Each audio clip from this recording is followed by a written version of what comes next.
അത് കഴിഞ്ഞ ദിവസം നബി സുമ എന്ന് പറഞ്ഞിട്ടുള്ള ഒരു സ്ത്രീക്കെതിരെ ഒരു സഖാഫി ഇബ്രാഹിം സഖാഫി ഒരു പ്രസ്താവന നടത്തിയിരുന്നു. അതായത് ഭർത്താവ് മരിച്ച് 25 വർഷം കഴിഞ്ഞിട്ട് അവർ യാത്ര പോയതിനെ കുറിച്ചായിരുന്നു പറഞ്ഞത്. ഭർത്താവ് മരിച്ച ഒരു സ്ത്രീക്ക് യാത്ര പോകുന്നതിന് മതം എന്തെങ്കിലും തടസ്സം പറയുന്നുണ്ടോ? യഥാർത്ഥത്തിൽ അങ്ങനെ യാത്ര പോകേണ്ട കാര്യമുണ്ടോ? ഇതാണ് ഇപ്പോഴത്തെ കാലത്ത് ഇതൊക്കെയാണ് സംഭവിക്കുന്നതെന്നൊക്കെയാണ് അദ്ദേഹം പറഞ്ഞത്. ഭർത്താവ് മരിച്ച ആളായാലും ആരായാലും യാത്രകളൊക്കെ പോകുന്നതിന് എന്തെങ്കിലും മതം തടസ്സമായി നിൽക്കുന്നുണ്ടോ? അദ്ദേഹം പറഞ്ഞതിന് ഞാൻ മറുപടി പറയേണ്ടതില്ല. അദ്ദേഹം എന്താ പറഞ്ഞത് എനിക്കറിയുകയുമില്ല. അതെ, കാന്തപുരം ഉസ്താദിന് 10,000-കണക്കിന് ശിഷ്യന്മാരുണ്ട്. ആ 10,000-കണക്കിന് ശിഷ്യന്മാരിൽ ഒരാൾ ഏതോ ഒരു പള്ളിയുടെ, അതും വിശ്വാസികൾ മാത്രം പങ്കെടുത്ത ഒരു വേദിയിൽ അദ്ദേഹം പ്രസംഗിച്ച ഒരു ഭാഗമെടുത്തിട്ട് അത് ലോകോത്തര അന്താരാഷ്ട്ര പ്രശ്നമാക്കി നിങ്ങൾ ചിത്രീകരിച്ചതിന് ഉസ്താദ് എന്ത് പിഴച്ചു? ഉസ്താദിൻ്റെ 10,000-കണക്കിന് ശിഷ്യന്മാരിൽ ഏകദേശം ആളുകളും വയത് പറയുന്നവരാണ്, പ്രഭാഷണം നടത്തുന്നവരാണ്.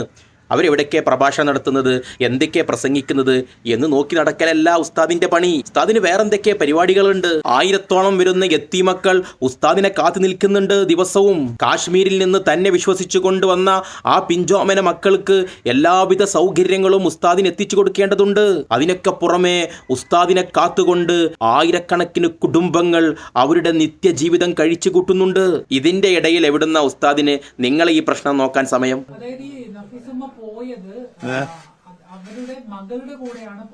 അതൊന്നും എനിക്കറിയില്ല. ഇബ്രാഹിം പറഞ്ഞത് ഹഫീസമ്മ, ഞാനതൊന്നും അറിയില്ല. ഞാൻ മറുപടി പറയേണ്ടതില്ല.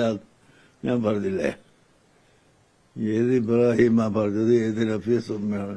അപ്പോൾ കാന്തപുരം ഉസ്താദ് പറയാണ്, നിങ്ങൾ പറയുന്ന നഫീസുമ്മയും പിന്നെ നിങ്ങൾ പറയുന്ന ഇബ്രാഹിം സഖാഫിയുടെ പ്രഭാഷണമൊന്നും ഞാൻ കേട്ടിട്ടില്ല, അതുകൊണ്ട് എനിക്കതിന് മറുപടി പറയേണ്ടതുമില്ല എന്ന് പറഞ്ഞ ഉസ്താദിൻ്റെ ആ വാർത്താ സമ്മേളനത്തിന് ഇവർ കൊടുത്ത വാർത്ത എന്താ? സഖാഫിയെ ന്യായീകരിച്ച് കാന്തപുരം. എനിക്കതുമായി ബന്ധമില്ല, ഞാനത് കേട്ടിട്ടില്ല എന്ന് പറഞ്ഞിട്ടും കൊടുത്ത വാർത്ത സഖാഫിയെ ന്യായീകരിച്ച് കാന്തപുരം. ഇതാണ് മാപ്ര എന്ന് വിളിക്കുന്നത്.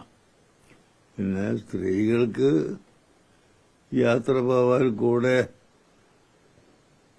ഭർത്താവ് അല്ലെങ്കിൽ മഹ്റം വേണമെന്ന് ഇപ്പൊ ഹജ്ജിന്റെ നിയമത്തിൽ വരെ ഉണ്ടല്ലോ.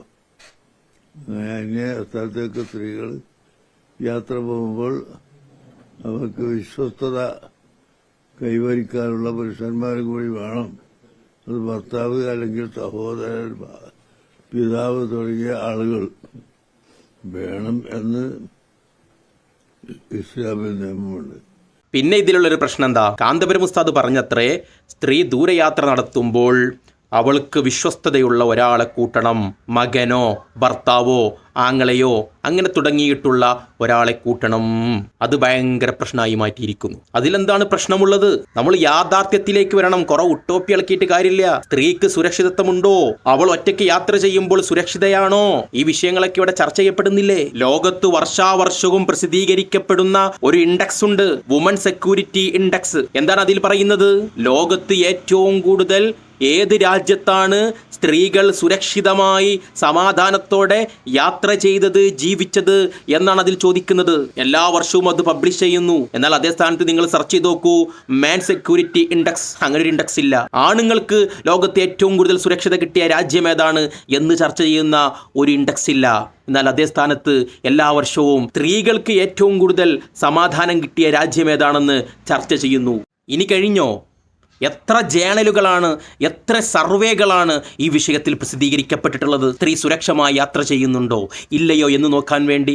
എന്നാൽ അതേ സ്ഥാനത്ത് പുരുഷൻ സുരക്ഷമായി യാത്ര ചെയ്യുന്നോ ഇല്ലയോ എന്ന് നോക്കാൻ വേണ്ടി ഒരു വസ്തുവും പ്രസിദ്ധീകരിക്കപ്പെട്ടിട്ടില്ല. ഞാൻ ചില ഉദാഹരണങ്ങൾ കാണിച്ചു തരാം. ജേണൽ ഓഫ് ട്രാവൽ റിസർച്ച് 2020, ആ ജേണലിൽ പറയുന്നത് സ്ത്രീ പുരുഷനേക്കാൾ യാത്രകളിൽ വളരെ വലിയ ബുദ്ധിമുട്ടനുഭവിക്കുന്നു, സുരക്ഷാ പ്രശ്നം അനുഭവിക്കുന്നു. പുരുഷൻ അത്ര ഇല്ല, സ്ത്രീക്ക് വളരെ കൂടുതലാണ്. അതുകൊണ്ട് തന്നെ പല സ്ത്രീകളും രാത്രി യാത്ര തന്നെ ഒഴിവാക്കുന്നു. പല സ്ത്രീകളും യാത്ര ചെയ്യുമ്പോൾ അവർക്ക് സുരക്ഷമായ സ്ഥലങ്ങളിലൂടെ മാത്രം പോകുന്നു എന്ന് ഈ പറയുന്ന പഠനം പറയുന്നു. ഇനി അടുത്തത് FRA, agency for fundamental rights. അവർ പറയുന്നത് എന്താ? പല യൂറോപ്യൻ രാജ്യങ്ങളിൽ പോലും സ്ത്രീക്ക് സുരക്ഷിതമായി യാത്ര ചെയ്യാൻ കഴിയുന്നില്ല. നമ്മുടെ നാട്ടിലല്ല, വലിയ സൗകര്യങ്ങൾ സൃഷ്ടിച്ച് വലിയ നിയമങ്ങൾ ഉണ്ടാക്കി എന്ന് പറയുന്ന യൂറോപ്പിൽ പോലും സ്ത്രീക്ക് സുരക്ഷിതമായി യാത്ര ചെയ്യാനോ നടക്കാനോ കഴിയുന്നില്ല.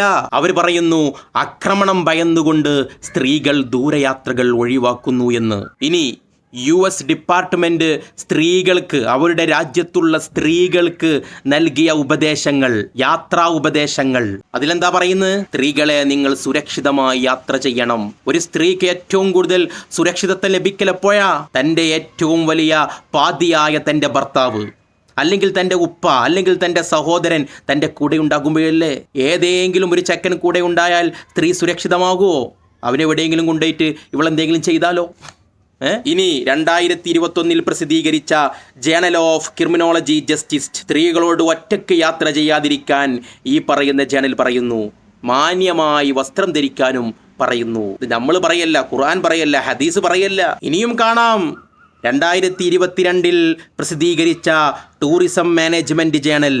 അതിൽ പറയുന്നത് എന്താ? ഒറ്റയ്ക്ക് യാത്ര ചെയ്യുന്ന സ്ത്രീകൾ വേജമായ വിവാഹമോതിരങ്ങൾ ധരിക്കണം. അഥവാ കല്യാണം കഴിഞ്ഞിട്ടില്ലെങ്കിലും കല്യാണമോതിരൊക്കെ ധരിക്കണം. അത് കണ്ടിട്ടെങ്കിലും അവർക്ക് വെറുതെ വിടാൻ തോന്നിയാലോ എന്നാണ് അവർ പറയുന്നത്. ഇങ്ങനെ തുടങ്ങി എത്ര ജേണലുകൾ, റിസർച്ചുകൾ. സ്ത്രീക്ക് സുരക്ഷിതത്വമില്ല. അവൾ യാത്ര ചെയ്യുമ്പോൾ സുരക്ഷിതമായി യാത്ര ചെയ്യണം, ഒറ്റയ്ക്ക് യാത്ര ചെയ്യരുത്, രാത്രിയിൽ യാത്ര ചെയ്യരുത് എന്ന് പറയുന്നത് മുസ്ലിങ്ങളല്ല, ഇതിനെപ്പറ്റി പഠിച്ച അറിഞ്ഞ ആളുകളാണ്. ഇനിയും ഒരുപാടുണ്ട്. രാത്രി 8 മണിക്ക് ശേഷം യാത്ര ചെയ്യുമ്പോൾ 90% സ്ത്രീകളും സുരക്ഷിതമല്ല എന്ന് മറ്റൊരു സർവേ. UK സർക്കാർ 5 മില്യൺ പൗണ്ട് പാസാക്കി. എന്തിനു വേണ്ടി? രാത്രി സുരക്ഷിതമായി സ്ത്രീകൾക്ക് നടക്കാൻ വേണ്ടി. അതിന് വരെ ഒരു സർക്കാർ കോടികളാണ് ചെലവാക്കിയിട്ടുള്ളത്. 2021 ഒരു സർവേ പറയുന്നത് 88% സ്ത്രീകളും പറയുന്നു ഞങ്ങൾ യാത്രയിൽ സുരക്ഷിതരല്ല എന്ന്. ഇങ്ങനെ എത്ര കിടക്കുന്നു.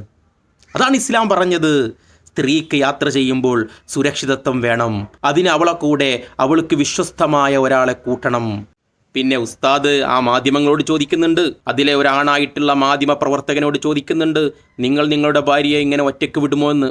നിങ്ങൾക്കൊക്കെ അറിയാമല്ലോ, നിങ്ങൾ ഭാര്യമാരെ ഒറ്റയ്ക്ക് നിങ്ങൾ വിടൂലല്ലേ അവിടെ? വിടും. എന്താ മറുപടി? മൂപ്പരാളെ ഭാര്യയെ മൂപ്പരടുത്തേക്ക് വന്നിട്ട് ചോദിക്കുകയാണ്, ഞാനൊരു 10 ദിവസം യാത്ര പോവാണ് എന്ന് പറയുമ്പോൾ, ഓ പെണ്ണെ പോയിക്കോ, എന്നെങ്കിലും തിരിച്ചു വന്നാൽ മതി എന്ന് പറഞ്ഞിട്ട് മൂപ്പരെ ഭാര്യനെ ഒറ്റക്കാണ്ട് വിടും. അതൊക്കെ സംസാരിക്കുമ്പോഴുള്ള ഡയലോഗല്ലേ, യാഥാർത്ഥ്യത്തിലേക്ക് വരൂ സഹോദര.